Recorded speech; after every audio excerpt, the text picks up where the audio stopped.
지난 시간에 오늘 본문을 가지고 와서 조반을 먹어라, 조반을 차려주신 그 주님의 모습에 대해서 말씀을 드렸습니다.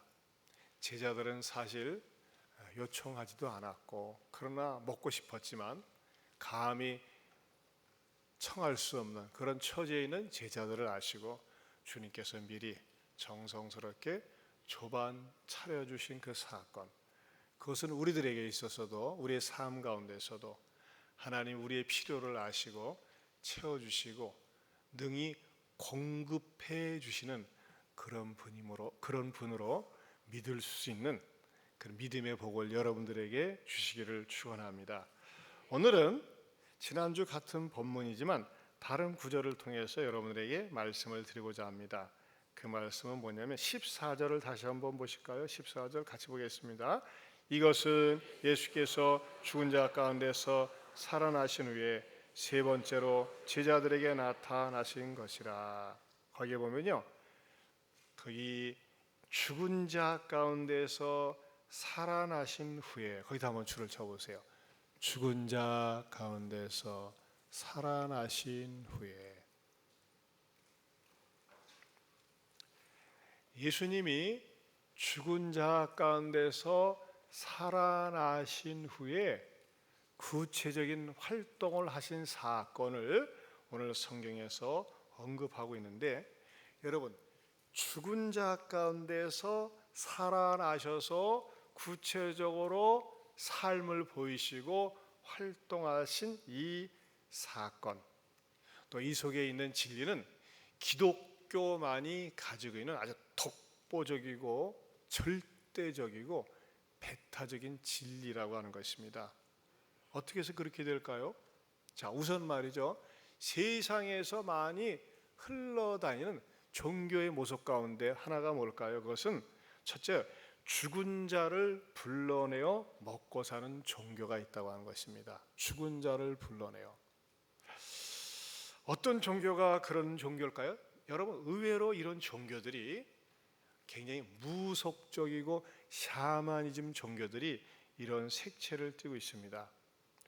사람들이 사업이 안 될 때나, 또는 어느 대학을 가야 될까, 이번에 취직이 될까, 승진이 될까, 의외로 말이죠, 고시 출신 그런 배경을 가지고 있는 그런 사람들 가운데 이런 사상을 갖고 있는 사람들이 많이 있어요. 그건 뭐냐면은 이 세상에 같이 사는 사람들, 같이 있는 사람들을 통해서는 미래에 대해서, 내세에 대해서 인간의 이성과 과거로는 더 이상 어떤 정보나 자료를 얻을 수 없을 것이라고 하는 그러한 생각을 갖고 있습니다. 그런데 이 세상을 좀 떨어져서 이 세상이 아닌 저 세상에 살고 있는 어떠한 신령한 존재, 그런 영적인 존재는 이 세상을 이렇게 환히 내려다 보기 때문에 그러한 존재에게 무엇인가 물어보면은 뭔가 신통하게 알아맞혀주고 길을 안내할 수 있지 않을까라고 하는 막연한 그런 믿음들을 의외로 많은 사람들이 가지고 있습니다. 여러분, 그래서요, 대형 큰 회사라든지 큰 업체들 같은 경우는요, 어떤 일을 앞두고 고사를 지내고 제사를 지내고 무당을 불러다 놓고 구술합니다. 왜 그렇게 하는 겁니까? 앞으로 재수 없는 일, 액땜이 일어나지 않기를 미리 저 세상에 있는 어떤 신적인 존재를 끌어다 놓고 사전에 방지하기 위해서 그런다고 하는 것이죠. 그리고 내가 내일을 모르니까는, 앞으로 될 일을 모르니까는, 또 때로는 너무 답답하니까 그러한 자에게, 신접한 자에게, 신에 접한 자에게, 또는 무당에게 찾아가서 상담을 하고 의뢰를 합니다. 그런데 무당이나 신접한 사람들은요, 알아맞혀요. 순간적으로 알아맞힙니다. 그러니까 사람들이 용하다고 하는 사람, 신령하다는 사람, 그런 사람들을 부지런히 찾아다니고, 이러한 무당업소들이 말이죠, 점쟁이들이 활개를 치고 장사가 잘 되는 거예요. 그리고 이런 사람들일수록 뭡니까? 계속 말이죠, 자기간에 기도를 하고 돌을 닦으면서 저 세상에 있는 신적인 존재, 신령한 자를 갖다가 신령한 자 접시를 통해서 말이죠, 그걸 알아맞추길 원하는 거예요. 어디까지나 자기 자신의 욕망을 채우기 위한 수단으로 그것을 활용을 합니다. 그런데 의외로 성경에도 그런 사건이 실제적으로 있었습니다. 이스라엘의 초대 왕이 사울 왕입니다. 사울 왕은 처음에는 하나님을 잘 믿고 굉장히 겸손한 사람이었습니다. 그리고 당시의 영적인 지도자인 사무엘과 좋은 관계를 유지하면서 말씀을 잘 따르는데, 어느 순간에 그 권력의 맛을 알고 자기 말 한마디면 다 되는 그 기가 막힌 이 권력의 말이죠, 그 참 매료가 되어서 하나님의 말씀을 거부하고 선지자의 지도를 그가 거부하고 외면하기 시작합니다. 그리고 더 그 사울 왕이 큰 죄를 저지른 것 가운데 하나인 하나님의 종들, 제사장들을 갖다가 무참하게 살해야 하는, 자기 비위에 맞지 않는다고 하나님의 종들을 살해하는 그런 죄까지 저지릅니다. 그러자 그에게 늘 영적인 멘토로서 그렇게 살면 안 됩니다. 하나님 말씀대로 사셔야죠. 모처럼 예배당에 와서 주무시면 되겠어요. 눈 뜨세요 하면서 말이죠, 이렇게 늘 지도하고 가르치는 것에 대해서 아주 꼴보기 싫으니까 외면을 해버렸어요.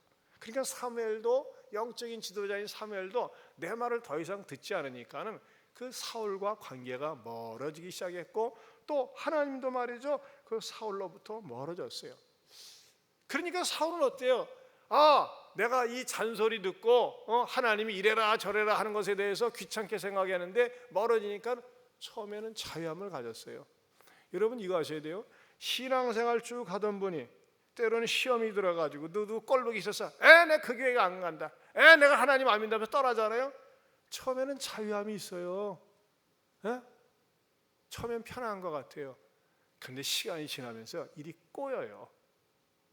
그리고 어두움 세력이 그를 갖다가 끌고 간다고 하는 것입니다. 여러분, 악한 사탄 마귀가 여러분들을 자기 편으로 끌어당길 때 고통을 주고 괴로움을 주면서 여러분들을 끌어당기면 가겠어요? 안 가죠. 처음에는 말이죠, 하나님을 떠나는 것이, 하나님을 믿지 않는 것이 자유스럽고 행복하고 편한 것 같은 환경 분위기를 조성을 해요. 그리고 마침내 자기 수중에 들어오면 어떻게 됩니까? 마침내 가지고 있는 영과 육의 모든 것을 빼앗고 죽이고 멸망시키고 지옥으로 던져 넣는다고 하는 것입니다. 이 마귀의 전략에 대해서 많은 사람들이 이것을 모른단 말이에요. 사울이 그러했어요. 하나님의 명령을 처음에 딱 거부하니까 멋있는 것 같고 인기를 누리는 것 같았지만은 마침내 그는 고통의 수렁으로 빠지게 됩니다. 막판에 그의 인생에 뭐가 일어납니까? 전쟁이 일어나서 블레셋과의 전쟁이 일어나가지고 싸워야 되는데 어떻게 싸워야 되는지, 어떻게 전술 전략을 펼쳐야 되는지 너무나 마음이 답답하고 괴로웠어요. 그래서 하나님 앞에 나서 막 열심히 기도해도 이미 불순종한 사울에게 하나님은 떠나 있었어요. 응답을 안 해요. 대안이 없어요.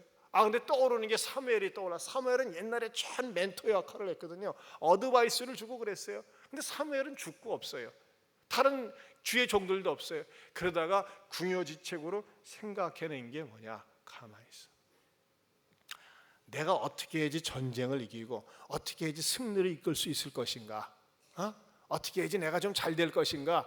그 방법을 무당을 찾아가서 그 무당을 통해서 사무엘을 좀 불러내가지고 응답을 받았으면 좋겠다. 그래가지고 무당을 찾아가는 거예요. 그리고 무당을 찾아가서 사무엘을 불러달라고 합니다. 근데 사무엘이 정말 나타나요. 그런데 그 사무엘, 그 죽은 사무엘은 진짜 사무엘이 아니라 귀신이 변장해서 나타나가지고 사울에게 오히려 저주를 합니다. 네가 왕이 되어져 가지고 하나님의 말씀을 거부하고 거역하다가 이렇게 되는데 어떻게 회개할 줄 모르고 무당을 찾아오느냐. 오히려 말이죠, 책망을 받고 저주를 받고 나중에 전쟁터에서 세 아들과 함께 비참하게 죽습니다. 여러분 이거 아셔야 돼요. 옛날에 그런 분 계시죠? 점쟁이 찾아가신 분들. 저는 말이죠, 요즘 컴퓨터 스마트폰에서 말이죠, 오늘의 운수 하면서 보고 싶고, 한번 생년월일 쳐보고 싶고, 누가 손금 봐준다 그러면 보고 싶고, 그거 하지 마세요. 그거는요, 자기의 영혼을 마귀에게 파는 행위입니다. 심지어는 교회 다니는 사람들도 말이죠, 우리가 궁합이 맞나 좀 봐야 되겠어 해가지고 집사가 돼가지고 권사가 돼가지고 궁합 보러 다니는 사람이 있어요. 뭐라고 얘기하느냐? 성경에 궁합 보지 말라는 말씀은 없잖아요. 그런 구체적인 구절은 없어요. 그러나 그것은 마귀의 장난에 놀아나는 거예요. 성경에서 이렇게 말씀하고 있습니다. 현대인의 성경 레위기 19장 31절 20, 레위기 20장 6절 다 같이 한번 읽어봅니다. 시작. 너희는 영매나 무당을 찾아다니므로 자신을 더럽히지 말아라. 나는 너희 하나님 여호와이다. 그리고 영매나 무당을 따르는 자도 내가 심판하여 그들을 내 백성 가운데서 제거하겠다. 여러분이 이전에 하신 분들 주께 회개하고 용서받기를 바랍니다. 영혼을 파는 말이죠, 더러운 매춘부나 마찬가지예요. 영적인 매춘부예요. 절대 여러분의 영혼을 그런데 팔아서는 안 됩니다. 우리나라 초창기에 아주 유명한 여성 환경부 장관이 있어요. 황산성 씨라고 최초의 환경부 장관을 역임했던 분이에요. 이분 굉장히 똑똑한 분입니다. 그리고 목사님 딸이에요. 사법고시 패스해가지고 환경부 장관까지 역임했는데, 이분이 자기가 자전적인 그 에세이를 쓴 책이 있어요. 책 제목이 엄마는 변호사라면서 그것도 몰라, 그런 책이에요. 책 제목이 재밌어요. 그 책을 제가 이렇게 본 적이 있었는데, 거기에서 자기의 부끄러운 것을 고백한 적이 있어요. 나도 인생 살다가 하도 힘들어가지고 점쟁이를 2번이나 찾아간 적이 있었습니다. 그래가지고 엄청 고생하고, 그분은 막판까지 고생을 했어요. 얼마나 고생을 많이 하고 고통을 많이 당하고 지금도 말이죠, 몸이 아파가지고 고생을 하고 있어요. 여러분 이거 알아야 돼요. 믿는 사람들이 영분별하지 못하고 점쟁이나 무당을 찾아가면서 말이죠, 자기 미래에 대해서, 내세에 대해서 사업이 안 된다고 그래가지고 봐달라고 하는 거, 이거는 뭡니까? 마귀에게 자기의 영혼을 파는 겁니다. 죽은 자를 불러내서 찾아가는 종교, 세상 종교가 다 그런 요소들이 있어요. 샤머니즘적인 것이요, 미신적인 것이요, 악마적인 것이고 결국은 불행으로 이끌어가는 종교입니다. 기독교는 그렇지 않습니다. 기독교는 어떤 종교입니까? 두 번째로 우리 한번 같이 읽어볼까요? 시작. 시체에서 생명으로 부활하신 분이 바로 예수님이십니다. 오늘 예수님께서 죽은 자 가운데 살아나신 후에 세 번째로 제자들에게 나타나셨다 그랬어요. 여러분 우리가 인생을 살면서 종종 놀랄 때가 있어요. 어머나 저 사람 죽는다고 진단받았대, 죽을 것 같아. 그런데 말이죠, 살아날 때 사람들은 환호하고 기뻐합니다. 그러나 여러분, 의사가 죽었습니다, 얼굴 딱 저 칸에다 넣으세요 하면서 얼굴에다가 수건 씌우고 영안실에 넣어보세요. 그러면요, 아무리 기대를 했어도 죽었다고 판명 나고 영안실에 딱 들어가면 더 이상 기대하지 않습니다. 아무런 생각하지 않습니다. 누구도 희망을 갖지 않습니다. 이미 죽었으니까요. 여러분 시체라고 하는 것은요, 아무리 생각해도 반갑지 않습니다. 평소에 살아있을 때 그렇게 사랑했어도 나는 죽은 사람도 사랑해가지고 시체하고 더불어서 같이 자는 사람 없어요. 시체 옆에 있는 것 자체만 해도 어때요? 으스스해요. 기분이 별로 안 좋아요. 왜? 그에게서 육체에서 영이 떠났기 때문입니다. 그런데 우리 예수님은요, 인류 역사를 뒤흔들어 놓은 사건인데 그게 뭡니까? 시체였다가 살아나셨다는 거예요. 시체였다가. 예수님은 그냥 대충 죽은 게 아니에요. 세상의 교주들은 자연사를 하거나 질병으로 죽거나 그랬어요. 근데 예수님은 어떻게 죽으셨어요? 사람들이 직접 보는 데서 잔인하게 고문당하고 채찍질당하고 온몸에 피를 흘리시면서 매를 맞고, 그리고 십자가에 못 박히셔가지고요, 사람들이 지켜보는 가운데서 갖은 조롱과 모욕을 당하다가 마침내 돌아가셨어요. 그리고 그 돌아가신 것도 사람들이 양이 차지 않으니까 로마 군병이 와가지고 그냥 긴 창으로 옆구리를 꽉 찔러서 말이죠, 피가 그냥 싹 쏟아지니까 진짜 죽었네 하면서 예수님이 완전히 죽은 것을 확인하는 작업까지 했어요. 그것도 양이 차지 않으니까 어떻게 합니까? 예수님을 무덤에다가 딱 돌무덤에 매장한 다음에 로마 군병들이 지켜섰어요. 혹시 누가 훔쳐갈지 모른다고 그렇게 얘기를 하니까 말이죠, 훔쳐갈까 봐 시체를 지킨 그런 사건을 경험한 분이 바로 예수님이에요. 그런데 그 예수님이 어떻게 되셨어요? 시체였다가, 완전한 시체였다가 죽은 지 3일 만에 다시 살아나셨습니다. 어떻게 살아나셨어요? 우리 성부 하나님께서 부활의 영을 예수님께 불어넣어 주심으로 말미암아 예수님이 죽은 자 가운데 살아나셨습니다. 그 예수님은 시간이 지나고 성경을 통해서 확인하니까 왜 죽으셨던 거예요? 예수님 자신의 허물이나 죄 때문에 죽은 것이 아니라, 나의 죄를 위해서 하나님으로부터 관계가 단절된, 하나님께 가까이 나아갈 수 없는, 하나님을 떠나 살았던 내 죄를 위해서 십자가에 죽으셨다고 하는 사실을 복음을 통해서 깨닫게 된다는 것입니다. 그리고 나는 하나님 앞에 결단코 설 수 없는 죄인인데 예수님이 부활하심으로 말미암아 내 의를, 하나님께서 나에게 의를 덧입혀 주셨습니다.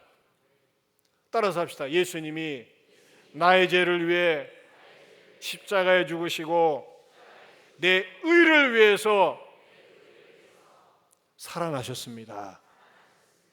믿습니까? 전도를 하다 보면요, 전도를 할 때 복음을 받아들이는 첫 번째 단계가 뭐냐면 죄인임을 인정해야 돼요. 당신 죄인입니까? 아이 세상에 죄 안 진 사람이 어디 있어요? 다 죄인이요. 이거는 우리의 일상 속에서 뭐 짓는 흔한 죄가 될 수 있어요. 하지만요, 하나님 앞에 가서 결단코 용서받지 못하는 죄가 있어요. 이 지상에 살면서 해결하지 않으면 그게 뭡니까? 불신의 죄입니다. 요한복음 16장 9절에 이렇게 말씀하고 있습니다. 같이 읽어봅니다. 죄에 대하여라 함은 그들이 나를 믿지 아니하며, 예수님을 구세주로 나의 하나님으로 믿지 않는 경우에는요, 절대 용서를 받을 수가 없습니다. 그런 의미에서 저와 여러분들이 예수님이 나의 죄를 위해서 십자가에 죽으시고 나의 의를 위해서 3일 만에 부활하셨음을 믿는 믿음의 복이 있기를 주님의 이름으로 축원합니다. 우리 인간들에게는 다 목표가 있어요.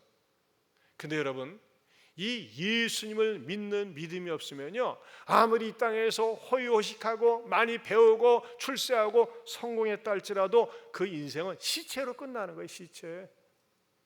김일성이, 김정일이 말이죠, 아무리 세계 수준의 방부제를 그 시체 속에 놓았다 할지라도 그냥 시체에 불과한 거예요. 시체.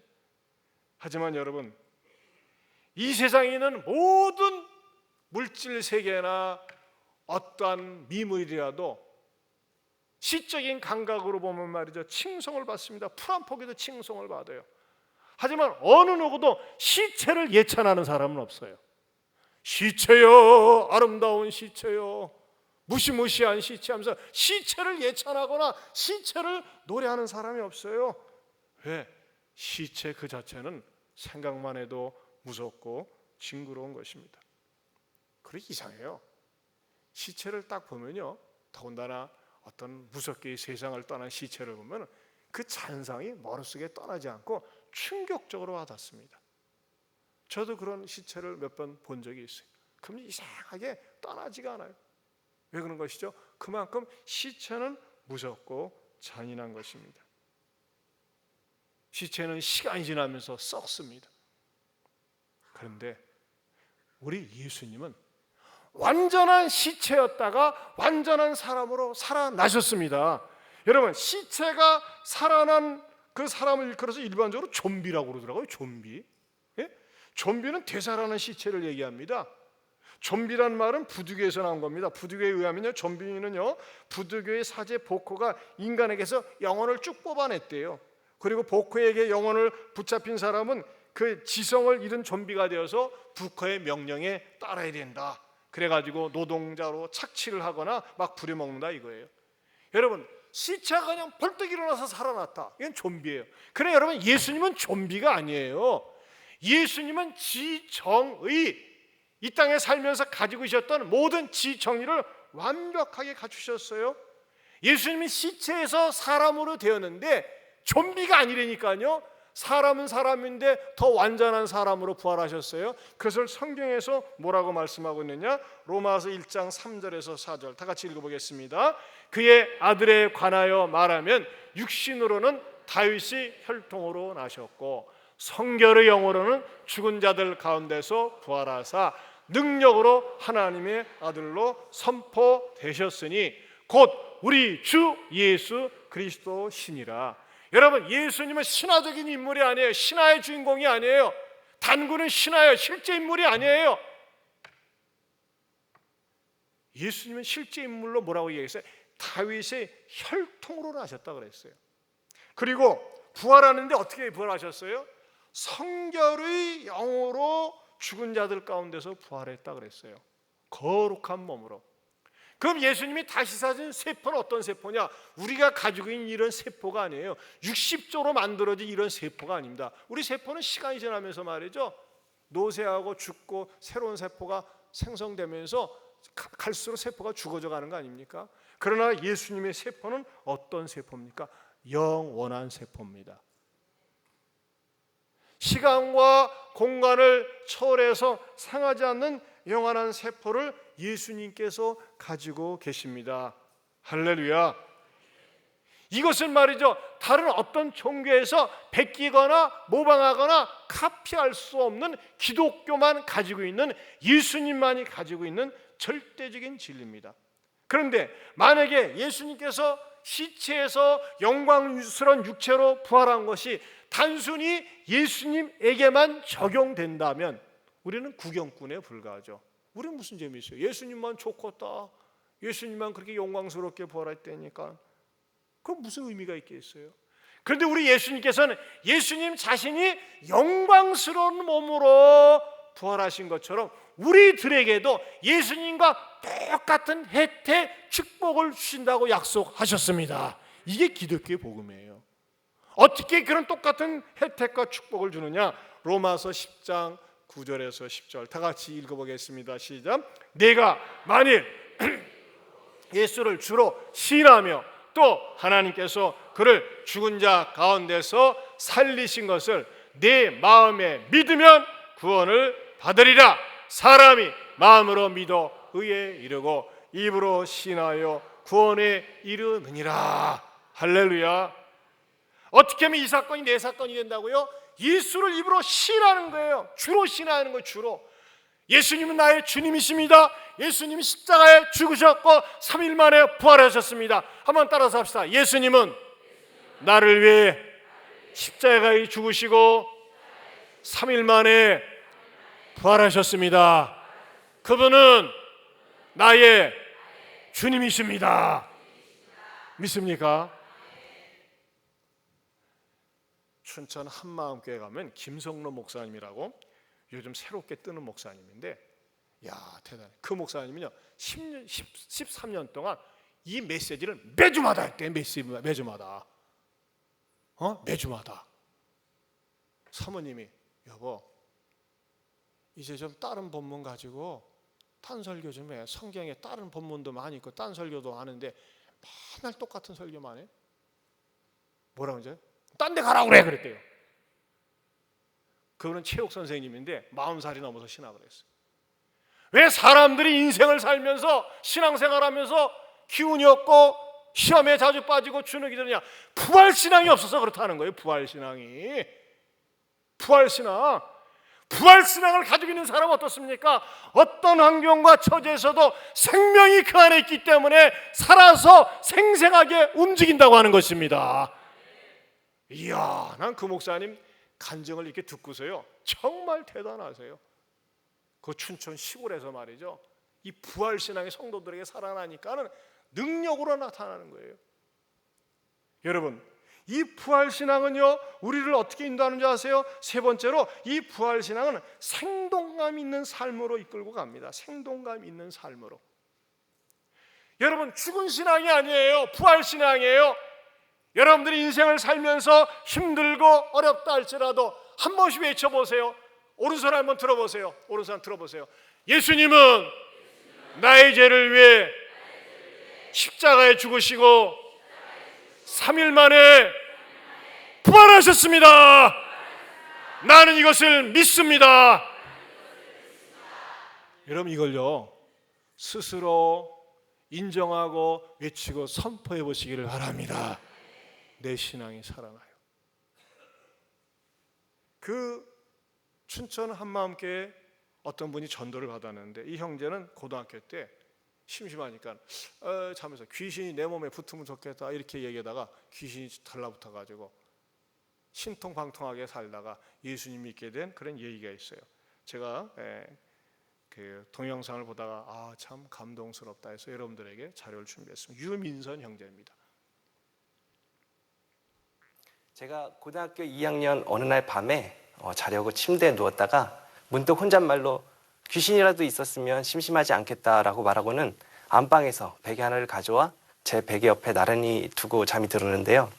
어느 날 밤이 되었는데요. 그날도 제가 자려고 침대에 누웠는데 마치 지진이 난 것처럼 제 침대가 흔들리기 시작했습니다. 그래서 내가 너무 쓸쓸해서 정말 귀신이 와 주었구나 생각이 되었습니다. 그날부터 저는 제게 찾아와 준 귀신과 친구가 되었는데요. 그 무렵부터 저는 사람의 마음을 읽는 독심술 같은 것을 시작하게 됐습니다. 학교 친구들의 생각이 읽혀지기 시작했는데요.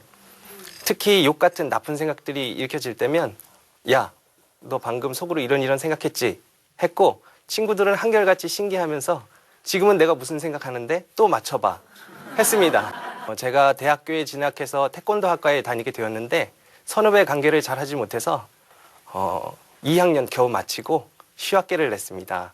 군대 간다는 핑계로 휴학계를 내고 거의 2년 반 동안 집에서 만화책과 게임에 파묻혀서 은둔 생활을 했습니다. 그런 모습을 저희 어머니께서 가장 보기 힘들어 하셨는데요. 저 모르게 의무소방에 지원서를 내셨더라고요.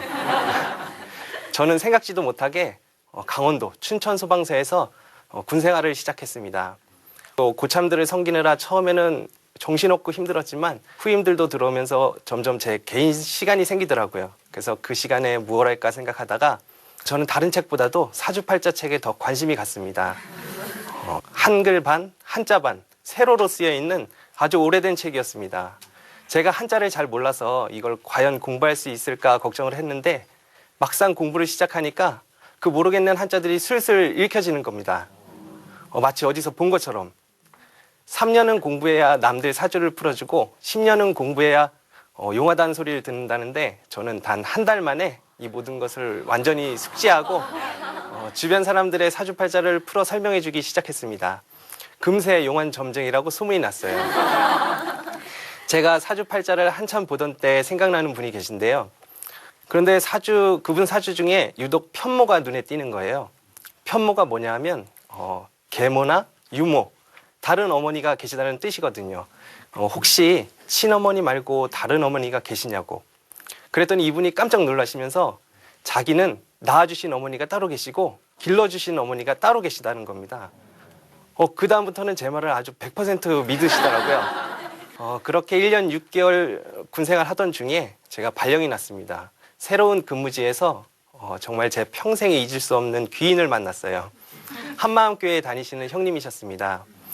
그 당시에 정말 많은 분들의 사주팔자를 풀어주고 연구도 많이 했는데요. 제게 큰 고민이 생겼습니다. 저희 아버지 사주를 풀다 보니 아버지 수명이 얼마 남지 않으셨더라고요. 제가 많이 사랑하는 아버지라 더 슬프고 두렵고 나중에는 인생에 대해서, 삶에 대해서 허무감까지 들더라고요. 세상에서 아무리 재밌는 것을 해도 아무리 높은 명예를 얻어도 죽으면 다 끝이잖아요. 그래서 들었던 생각이 어떻게 하면 사주팔자의 운명을 벗어날 수 있을까? 과연 벗어나는 길이 있을까? 그러던 차에 형님이 저에게 정말 놀라운 말씀을 전해주셨는데요. 민선아, 예수님이 실존 인물인 거 알고 있니? 이 예수님이 우리 죄를 위해서 십자가에서 죽으시고 부활하셨다고. 저는 예수님이 하나님으로 확증이 되자 갑자기 두려웠습니다. 이전에 지었던 죄들이 막 떠오르면서 다 지켜보고 계셨겠구나 하는 생각에 두려웠고 또 부끄러웠습니다. 그런데 한편으로는 전능자가 있었구나. 하나님이 살아 계셨구나. 내가 죽을 수밖에 없는 이 운명에서 벗어날 수 있는 길이 있겠구나 하는 생각에 절대로 이분을 놓쳐서는 안 되겠다. 그 단호하게 외쳤습니다. 예수님은 부활했어. 절대 흔들리지 않아. 아멘. 그랬더니 그 다음부터 정말 거짓말처럼 의심이 딱 끊어졌는데요. 그렇게 저는 2005년 봄에 예수님을 제 마음의 주인으로 영접했습니다. 아멘. 제가 예수님을 믿고 난 후 진리를 깨닫고 정말 확실하게 말씀드릴 수 있는 것은요. 절대로 점은 쳐서도 보아서도 안 된다는 것입니다. 악한 영이 주는 정보로 대상자의 신상 몇 가지만 맞추면 그 다음부터는 악한 영이 원하는 대로 도적질하고 죽이고 멸망시키려는 그 목적대로 그 사람을 끌고 갑니다. 만일 여러분들 중에 사주팔자와 점괘에 얽매여 소망 없는 삶을 살고 계시는 분이 계시다면 부활하신 예수님을 마음의 주인으로 믿어 항상 기쁘고 소망이 넘치는 삶을 누리시기를 간절히 소망합니다. 감사합니다. 여러분, 우리의 삶 가운데서 예수님을 늘 인정하고 고백하고 선평하는 것이 얼마나 중요한지 몰라요. 특별히 여러분들의 생각과 의식 속에 이것을 늘 담아놓고 고백을 하세요. 예수님은 나의 죄를 위해서 십자가에 죽으시고 3일 만에 부활하셨을 뿐만 아니라 부활하신 다음에 40일 동안 이 지상에서 사역을 하시다가 하늘로 승천하셨어요. 그리고 그 승천하신 주님이 우리들에게 예수님과 똑같은 영을 보내주셨는데 그분이 바로 부활의 영이요 성령님이십니다. 이 성령님을 모시고 사는 사람들은요 소망 가운데 살아요. 희망적으로 살아요. 더 나아가서 여러분, 우리 예수님이 어떤 분이냐? 부활 승천하셨지만 반드시 언젠가 우리 주님께서 호령과 천사장의 소리와 하나님의 나팔로 친히 다시 재림할 그때가 있다고 하는 것입니다. 우리 주님 재림하실 때 먼저 죽은 자들이 영광스럽게 부활해서 주님을 영접하게 되고 그 후에 살아남은 우리도 주님처럼 영광스러운 몸으로 부활하여 주님을 영접하게 되실 줄로 믿습니다. 여러분들 자신이 이 신앙생활하는 것에 대해서 자부심을 가져야 돼요. 늘 말씀드리지만 부처님은 훌륭한 분이세요. 그러나 80세에 죽고 시체가 되신 분이에요. 공자님은 72세에 죽으시고 시체가 되신 분이에요. 마호멧은 62살에 죽고 시체가 되었어요. 하지만 예수님은 33살에 죽고 시체가 되었지만 무덤문을 깨뜨리고 3일 만에 부활하셨고 또 승천하셨고 그 승천하신 예수님은 언젠간 다시 재림하실 줄로 믿습니다. 여러분, 이 신앙을 갖고 있는 사람들은 이 세상에서 먹고 살기 힘든 것 때문에 또는 인간관계 속에서 부딪혀 힘든 것 때문에 낙심하지 않아요. 왜? 부활신앙이 그 마음속에 있기 때문에 그렇습니다. 이 주님을 더욱더 사랑하고 이 주님을 자랑하고 이 주님을 높이면서 사는 부활신앙인들이 될 수 있기를 축원합니다. 이 부활신앙이 없으면요 꽤 째째하게 살아요. 실제로 있었던 일이에요. 제가 서울의 모 교회에서 부교육자를 했을 때 한 분이 진짜 신통한 분이 개종을 했어요. 이분은요 일본에까지 가가지고 역학을 공부하고 정말 돈도 무지무지하게 벌었는데 복음을 접하고 예수를 믿고 말이죠 자기 집 앞마당에다가 그 역학에 관련된 그 역술인의 책 수백만 원어치를 다 불태워 없었어요. 그리고 교회 앞에 와서 간증까지 했어요. 우리가 얼마나 격려해 줬게요, 얼마나 위로해 줬게요. 그리고 막 열심히 교회를 나왔어요. 이런 분들은 막 초창기 열심히 내거든요. 근데 어느 날 안 보여. 아니 저렇게 열심히 내던 분이 왜 안 보이나? 이런 분들은요 분명히 시험이 들어있어요. 그래서 찾아가서 뭐 때문에 그러십니까 했더니 나 교회 다니는 것들 꼴보기 싫어서 안 다닐랍니다. 무슨 말씀을 그렇게 하세요? 구역 모임에 들어갔는데 뜰뜰한 권사가 예배 다 마친 다음에 아이 자기 나 요즘 사업이 잘 안 풀리는데 우리 남편이 안 되는 게 있는데 좀 봐줘. 예? 뭘 봐줘요? 옛날에 신통했다며 좀 봐줘. 그런 방정을 떨더래요. 그러니까 교회 다니는 게 뭐? 그 교회 권사는 아니에요. 다른 데서 권사로 온 사람이. 아이고 직분자가 저 모양이야? 뭐 저런 시시한 것이 있어? 그래가지고 시험이 들어가지고 교회를 안 나온다는 거예요. 그거 뒷수습 하느라고 그건 가짜 권사입니다. 문제 많은 권사입니다 하면서 말이죠, 제대로 지도하느라고 얼마나 애를 먹었는지 몰라요. 뭡니까? 직분은 맡았지만 진짜 신앙이 없는 거예요. 부활 신앙이 없는 거예요. 사랑하는 성도 여러분, 저 여러분들에게 정말 예수님이 나의 죄를 위해서 십자가에 죽으시고 3일 만에 부활하셨고 내 안에 계시고 이 주님을 전파하며 사랑하며 자랑하며 어떠한 역경도 이기고 시험은 이기고 유혹은 피하면서 사는 담대한 주의 자녀 될 수 있기를 축원합니다.